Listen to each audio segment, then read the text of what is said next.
Assalamualaikum warahmatullahi wabarakatuh. Salam sejahtera, Namo Buddhaya, Om Swastiastu, salam kebajikan, Rahayu. Selamat malam Rahayu. kita semua. Kita tiba lagi pada lanjutan seri dialog lintas agama yang diselenggarakan oleh DIS. DIS itu bisa berarti Tuhan itu satu, tetapi juga bisa singkatan dari The Host of Interfaith Study atau tuan rumah dari dialog lintas agama. Baik, Bapak Ibu sekalian, kita akan tidak berpanjang lebar, kita akan terlebih dahulu berdoa, dan doa ini akan saya pimpin secara nasional saja, sehingga kita bisa tetap merasakan suasana lintas agama di tengah-tengah kita pada malam hari ini. Mari kita bersama-sama berdoa. Tuhan yang Maha Esa, Tuhan yang Maha Kuasa, Khalik yang telah memberikan bangsa Indonesia kemerdekaan, pada malam hari ini izinkan kami melanjutkan diskusi lintas agama kami untuk memahami bahwa Tuhan itu satu, sehingga kami boleh menjadi berkat bagi bangsa Indonesia untuk menyatukan dan merukunkan agama-agama yang beraneka ragam di Republik tercinta ini. Pimpin kami dengan hikmat, pimpin kami dengan kebijaksanaan pada malam hari ini. Terima kasih, kami telah berdoa. Amin. Selanjutnya kita akan masuk ke dalam paparan. Iya, sebenarnya ajaran penghayat kepercayaan itu apa sih, begitu? Jangan-jangan penghayat kepercayaan itu nggak percaya pada Tuhan gitu. Nah ini image masyarakat banyak yang seperti itu. Saya akan menjelaskan tentang konsep sangkan paraning dumati. Sebenarnya di dalam ajaran penghayat itu ada 3 hal yang prinsip. Yang pertama tentang sangkan paraning dumati, yang kedua tentang manunggaling kawulolan Gusti, yang ketiga adalah tentang memayu hayu bawono. Nah sekarang kita bicara tentang sangkan paraning dumati. Bahwa di dalam konsep sangkan paraning dumati, di dalam ajaran penghayat kepercayaan, itu mempelajari tentang 3 hal. Yaitu asal mula manusia, kita itu sebenarnya asalnya dari mana sih? Lalu yang kedua, kalau kita alam matio itu kalau kita sudah menjadi manusia, kita sama yang Maha Kuasa, sama Tuhan itu disuruh apa begitu. Lalu yang ketiga alam pasono, setelah kita kontraknya habis kelak ketika kita di dunia, kita mau kemana gitu. Nah sekarang saya mau membahas tentang alam purwo, yaitu asal mula manusia. Kebetulan karena saya ajarannya menganut ajaran Sabto Dharmo, maka saya akan membahas tentang konsep asal mula manusia menurut ajaran Sabto Dharmo, Bapak Ibu. Ya mungkin Bapak Ibu, nah ini lambangnya Sabto Dharmo, ini adalah lambangnya, ini namanya adalah simbol pribadi manusia. Di dalam ajaran Sabto Dharmo, simbol pribadi manusia itu berbentuk belah ketupat segi 4, ya, yang berwarna hijau tua, Bapak Ibu, itu mengandung filosofi bahwa hijau tua, yaitu garis yang hijau tua ini, yang paling pinggir, itu manusia itu terdiri dari jasmani dan di dalamnya itu adalah rohani.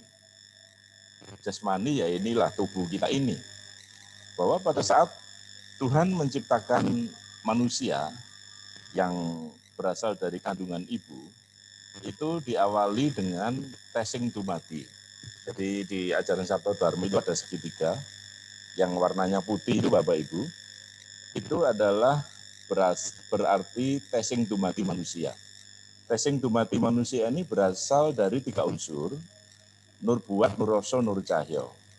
Nur buat itu adalah dari ibu, nur rasa adalah dari bapak, nur cahyo adalah cahaya Tuhan.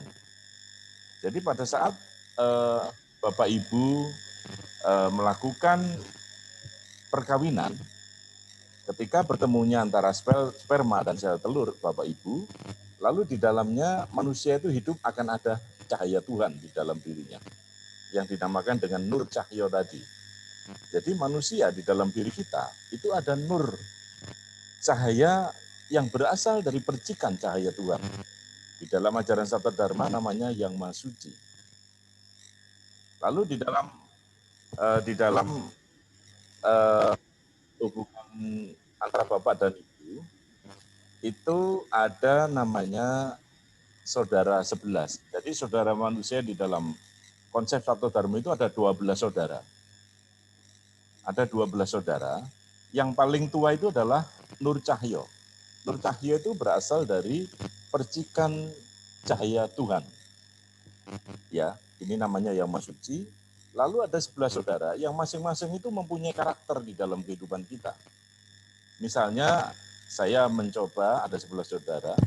Yang pertama adalah Genderuwo Rojo. Itu wataknya orang yang mudah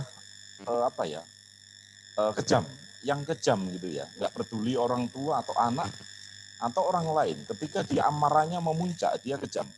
Dia tidak bisa dikontrol. Itu namanya sedulur Genderuwo Rojo. Lalu ada lagi Nogo Tahun yang kedua, letaknya di Cipok. Nogo Tahun ini adalah orang yang tidak pernah bersyukur. Ketika diberikan rezeki oleh Tuhan Yang Maha Kuasa, mereka tidak pernah bersyukur. Itu pengaruh daripada sedulur Nogo Tahun. Lalu ada lagi Jati Ngarang, ya.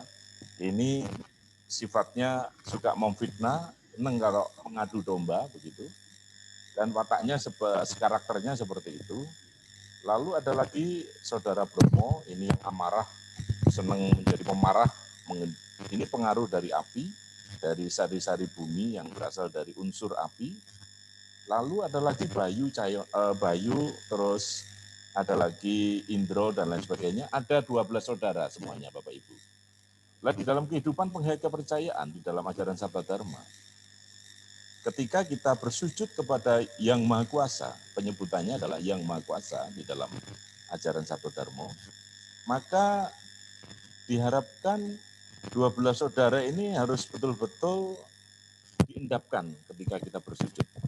Makanya di dalam ajaran sujud Sabda Dharma itu, sujudnya memang relatif agak lama, karena mengedapkan nafsu-nafsu yang ada di dalam diri kita, supaya nafsu ini tidak mengganggu kita ketika kita bersujud kepada Yang Maha Kuasa.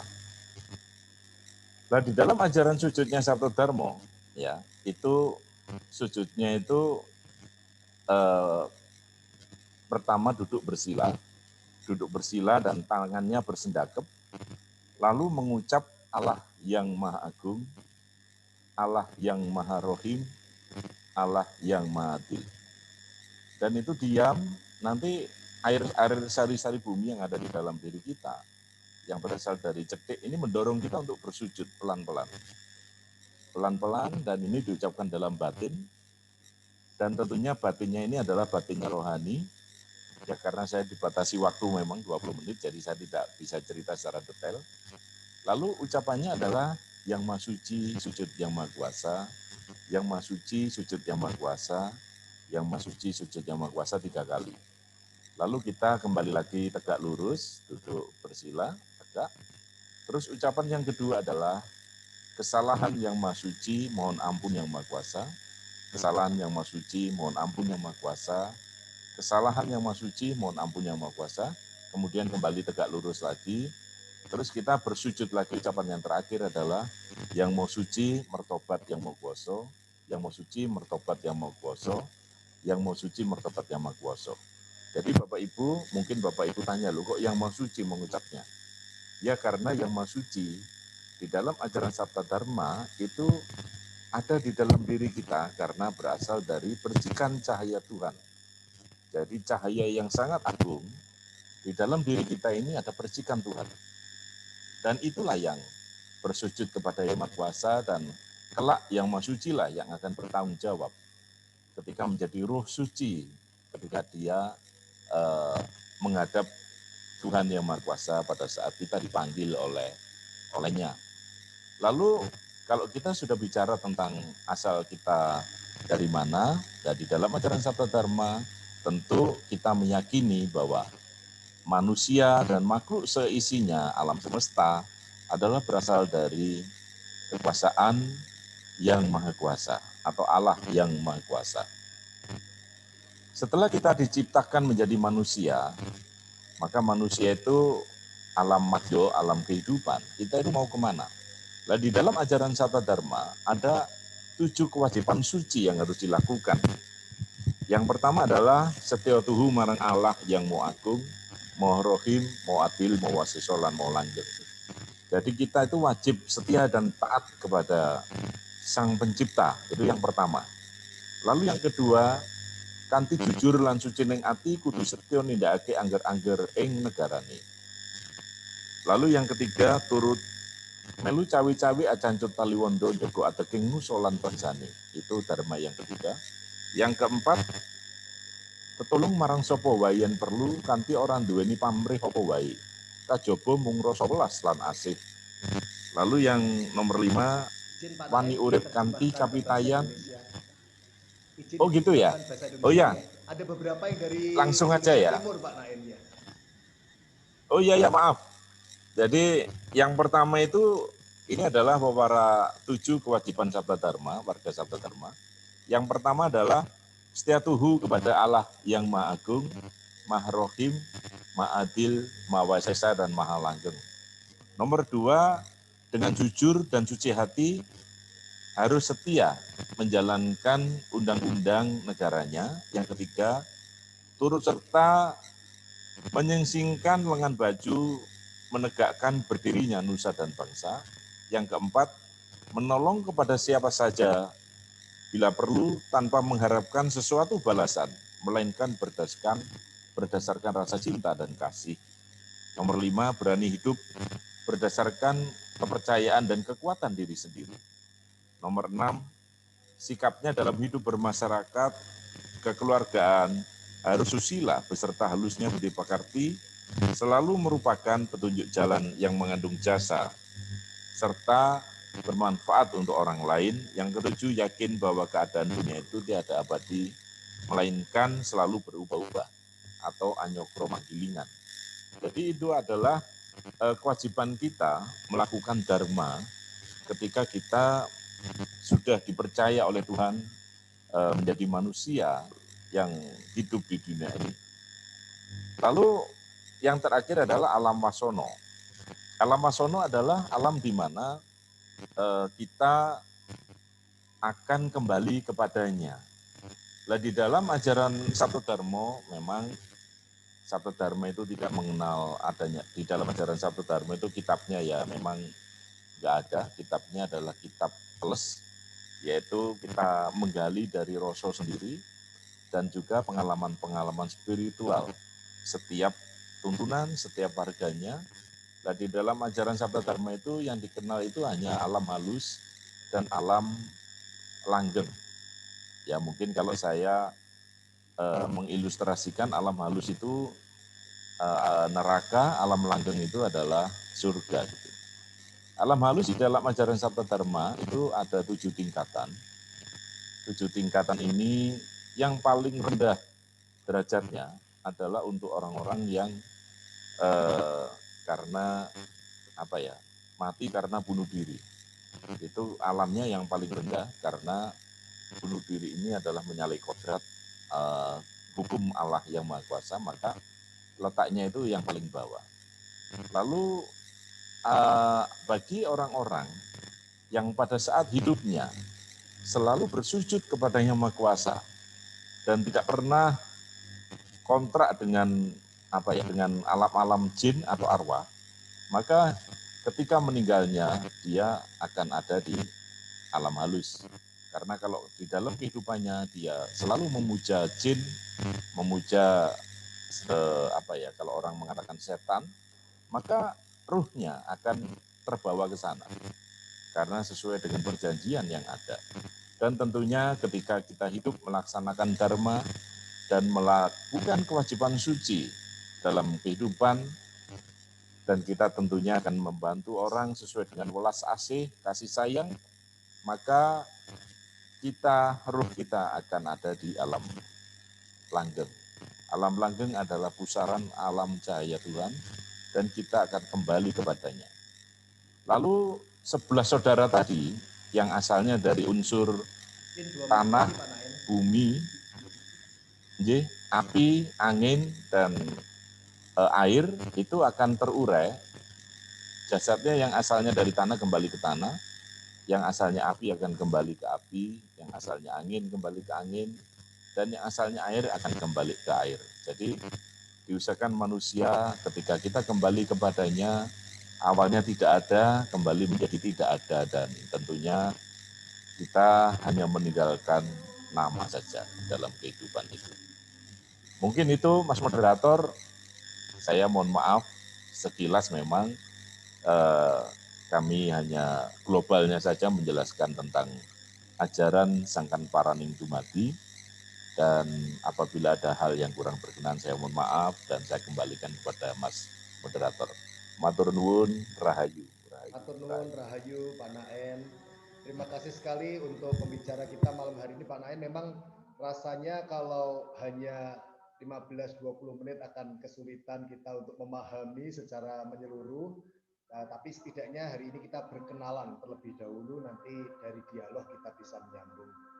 Selanjutnya adalah untuk Pendeta Dr. Cahyadi Nugroho, waktu yang sama kami berikan 15 menit. Silakan Pendeta Nugroho. Rahayu, Om Swastiastu, Namo Buddhaya, Assalamualaikum warahmatullahi wabarakatuh, Shalom, salam sejahtera. Terima kasih Pak Naim. Jadi dari uraian tadi kita bisa menggambarkan bahwa saudara-saudara kita, kadang-kadang kita kejawen ini ternyata menyembah kepada Tuhan. Entah namanya apa itu, tapi itu adalah satu sumber kehidupan. Hari ini adalah kelanjutan daripada webinar kita bulan Mei. Bulan Mei tanggal 26 sampai 2 Juni kita sudah bersama-sama 7 tokoh agama. Akhirnya kita sepakat bahwa kita ini bersyukur bangsa Indonesia ini punya Pancasila. Dan kita sepakat bahwa Pancasila kita terima dengan tulus karena Pancasila tidak bertentangan dengan ajaran agama apapun. Jadi kita sudah melihat tadi Pak Naim juga menerima ajaran-ajaran negara, aturan negara untuk hidup bersama dengan baik. Dan ketuhanan yang Maha Esa ini atau Tuhan itu satu, membawa kita kepada satu kesepakatan bahwa kebenaran itu satu. Jadi seharusnya yang disebut adil baik, semua juga bisa menerima. Dengan demikian kita bisa mengharap untuk membangun dunia yang adil makmur. Kira-kira begitu.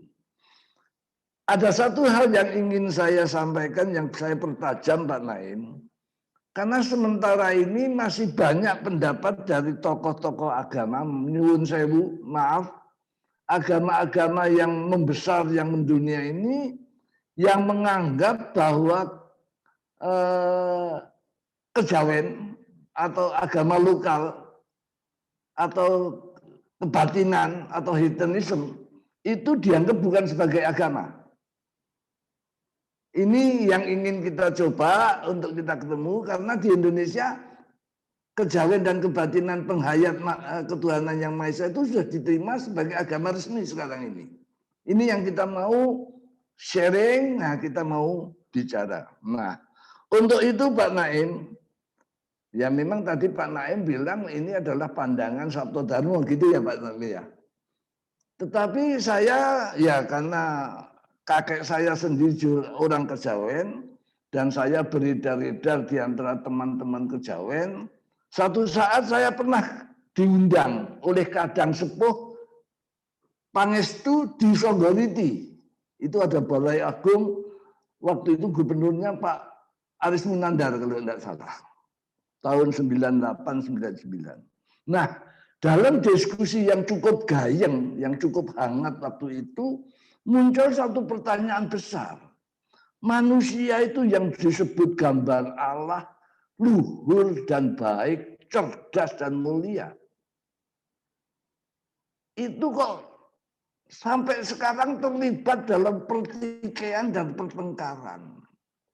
Kok nggak rampung-rampung bertengkar Ini yang dibahas waktu itu. Lalu dalam diskusi itu mengerucut, apa sebabnya manusia bertungkur?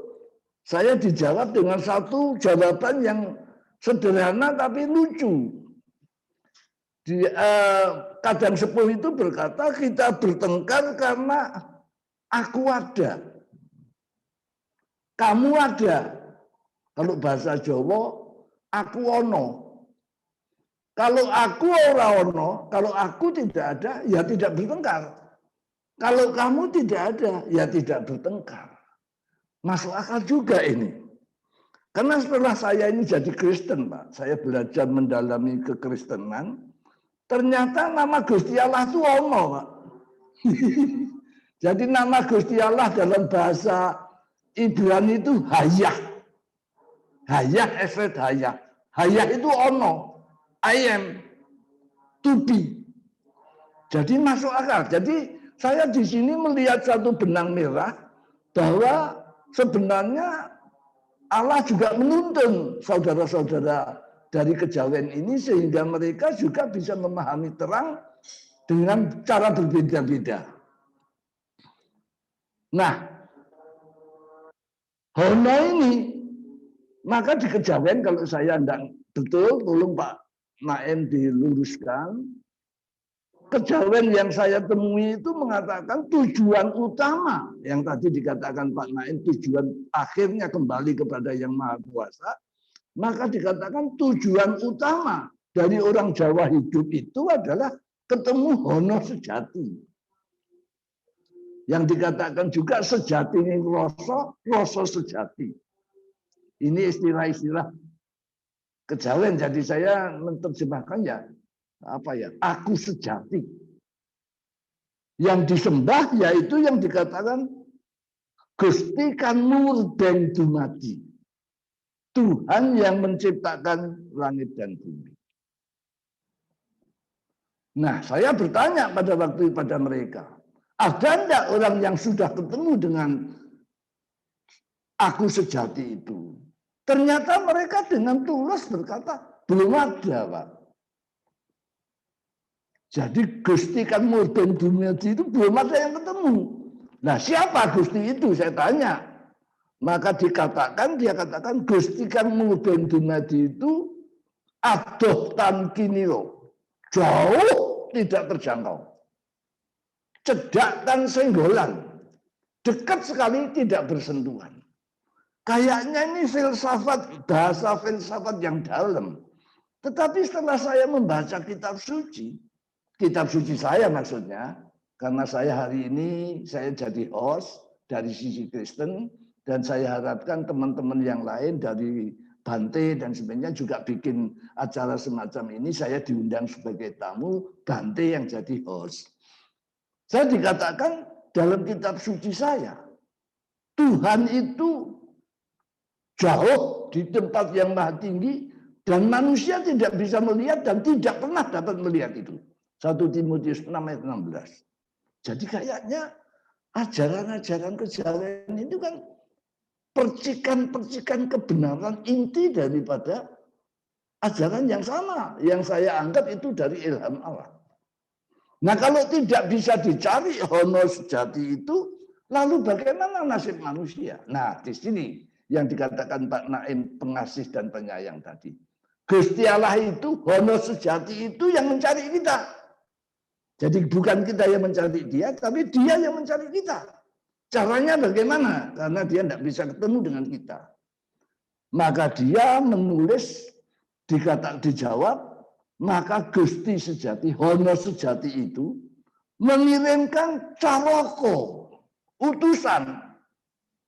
Apa itu nabi, orang wijaksana, orang wasis, untuk menuntun manusia supaya bisa kembali kepada kesejatian atau rasa sejati.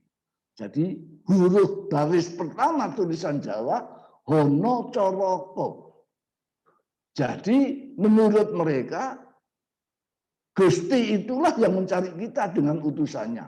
Dengan Coroko itu bisa tulisan, bisa sabdo, bisa logos, bisa juga nabi, rasul, dan sebagainya. Nah, pertanyaan yang berikutnya yang menarik adalah, setelah manusia dikasih pencerahan atau diberi penjelasan yang baik, dituntun di jalan yang baik, apa manusia jadi baik? Nah, karena ini akan berkaitan dengan pertanyaan kenapa kok bertengkar. Ternyata di dalam tulisan Jawa itu bijaksana sekali. Setelah manusia dapat caroko, ternyata tidak rukun, malah timbul tafsir yang berbeda-beda. Itulah baris kedua, Doto Sawolo. Timbullah pertikaian tafsir yang berbeda-beda. Barangnya sama, kebenarannya sama, kejujuran, tapi ditafsirkan jadi berbeda karena karena kepentingan aku, kepentingan kamu. Ini yang terjadi. Nah, kapan selesainya? Apa tidak bisa selesai? Ternyata baris ketiga, podo joyonyo. Ternyata kebenaranku itu dan kebenaranmu itu sama kuatnya. Karena kebenaranmu itu buat kamu adalah kebenaranku. Kamu menganggap kebenaranku kebenaranmu, tapi kebenaranmu yang kamu anggap kebenaranmu itu buat aku adalah kebenaranku. Inilah yang terjadi. Lalu kita sebagai umat beragama, apa upaya kita untuk mencari itu? Maka jawabannya sangat mengagetkan. Pertikaian itu yang sama kuatnya itu hanya berakhir ketika dikatakan baris keempat, monggo botongo. Kalau salah satu mati, apa kalau kita mati baru damai? Apa itu harafiah seperti itu? Saya punya sahabat, seorang muslim, menulis buku judulnya Kebenaran Kita. Kebenaranku, kebenaranmu, dan kebenaran kita. Tampaknya ini solusi. Jadi kebenaranku itu tidak akan selesai bertengkar dengan kebenaranmu, kecuali kita keluar dari kebenaranku dan kebenaranmu dengan jujur ketemu dengan kebenaran kita, kebenaran bersama. Inilah yang saya sangat tertarik. Saya ingin mendapat penjelasan atau pencerahan dari Romo lain. Jadi saya kira inilah yang ingin saya sampaikan sebagai pembahas. Terima kasih. Rahayu. Salam. Titik Tom Tien. Matur nuwun, terima kasih kepada Mas Moderator. Sangat luar biasa yang disampaikan oleh Pendeta Nugroho. Memang ajaran Jawa, ajaran Kejawen, itu memandang bahwa Gusti Allah itu, Gusti itu artinya bagus sing ati. Artinya setiap manusia di dalam ajaran Jawa hendaknya mengutamakan rasa kasih dan rasa sayang, welas asih begitu. Sehingga welas asih ini bukan hanya kepada manusia, tetapi kepada seluruh ciptaan Tuhan yang Maha Kuasa.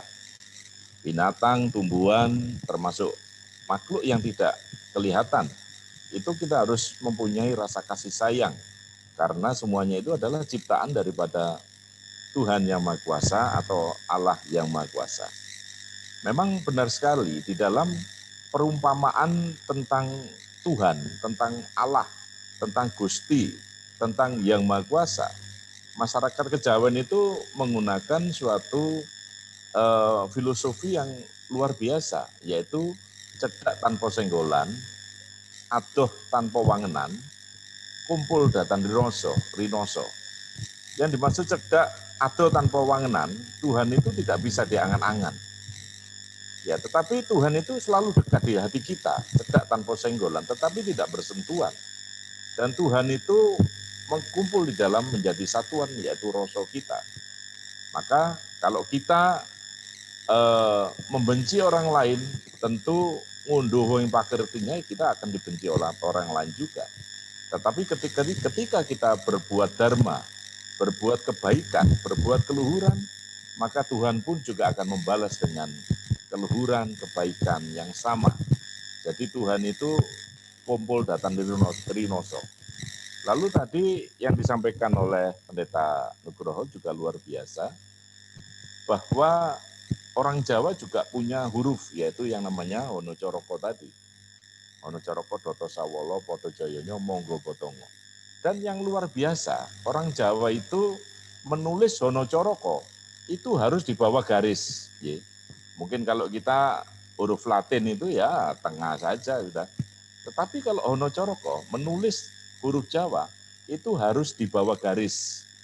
Ya, harus nyentel di garis. Artinya bahwa di dalam kehidupan ini semua itu kita pasrahkan kepada kekuasaan daripada Gusti Kang Moho Kuwoso atau Gusti Kang Murbeng Dumadi. Bahwa kehidupan kita ini itu kita hanyalah manusia yang hanya sakder mau ngelakoni. Artinya kita hanya menjalani kehidupan.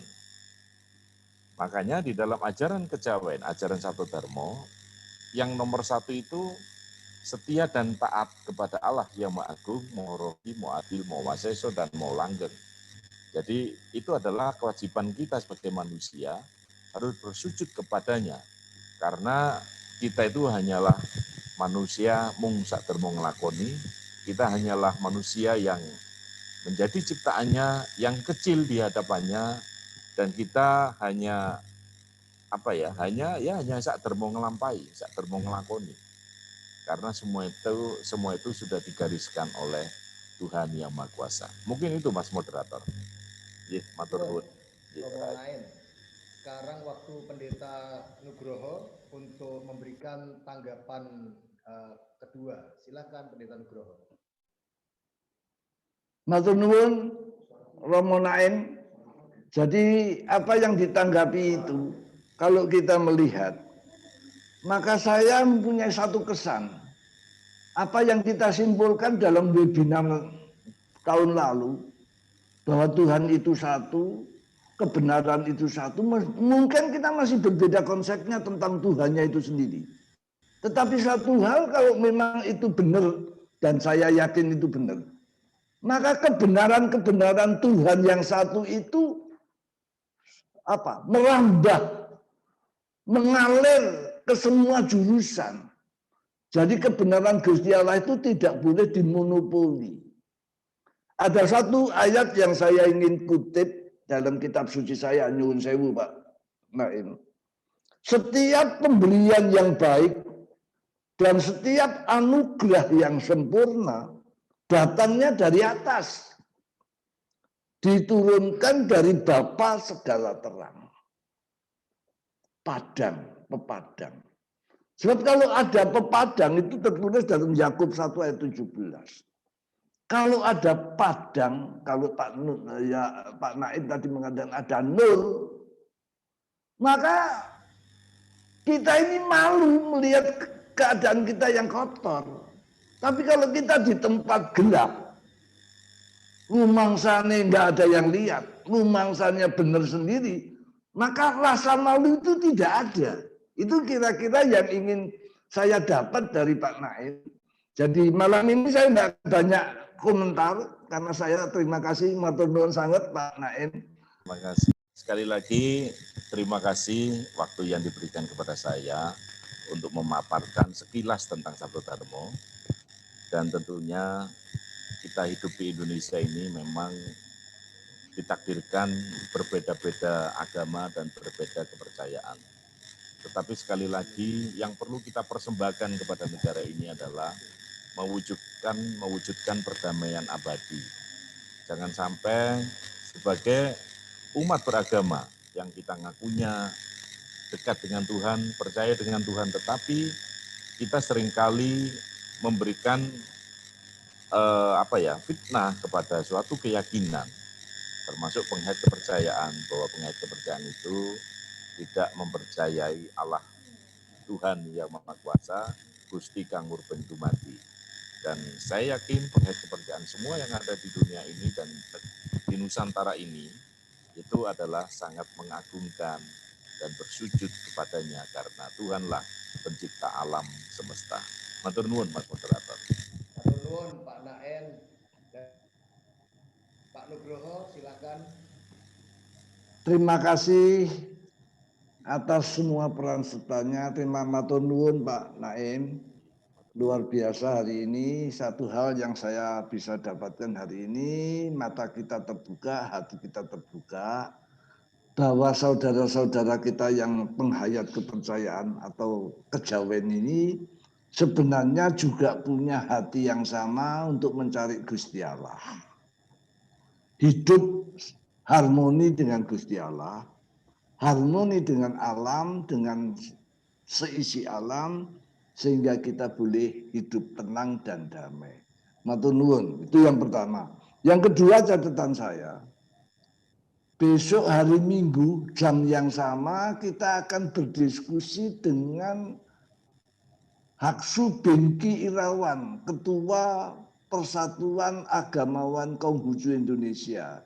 Karena ini juga ada salah paham ini.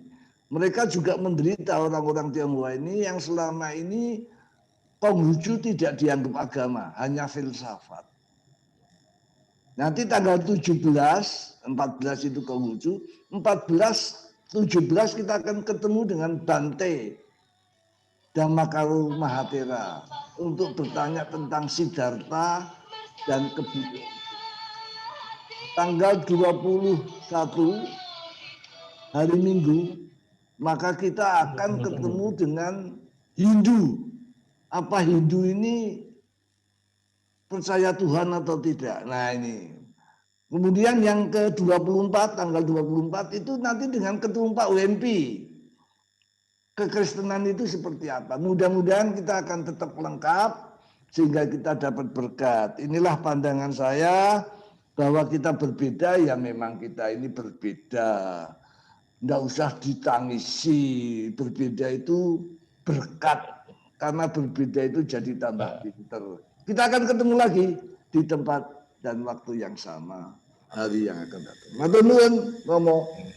Baik, sekarang saya akan ubah ke galeri view. Kita semua yang hadir akan terlihat. Yang belum menyalakan video boleh menyalakan video. Saya ingin mencoba untuk mengambil gambar kita bersama malam hari ini. Boleh pasang senyum yang manis. Ada beberapa yang belum nyala videonya, boleh nyalakan. Oke, yang tidak mau menyalakan juga nggak apa-apa. Oke, saya hitung ya. 1, 2, 3. Oke, saya sudah print screen. Selamat malam semuanya. Semoga semua dalam keadaan sehat, tetap waspada. Matur nuwun Pak Nugroho, semuanya matur nuwun. Ketemu lagi di lain. Matur nuwun Mas Pak Naen. Malam semuanya. Mas Ari. Halo Ibu. Sampai jumpa. Selamat malam. Selamat. Terima kasih narasumber, terima kasih moderator, terima kasih Pak Naen, terima kasih Pak Nugroho. Terima kasih.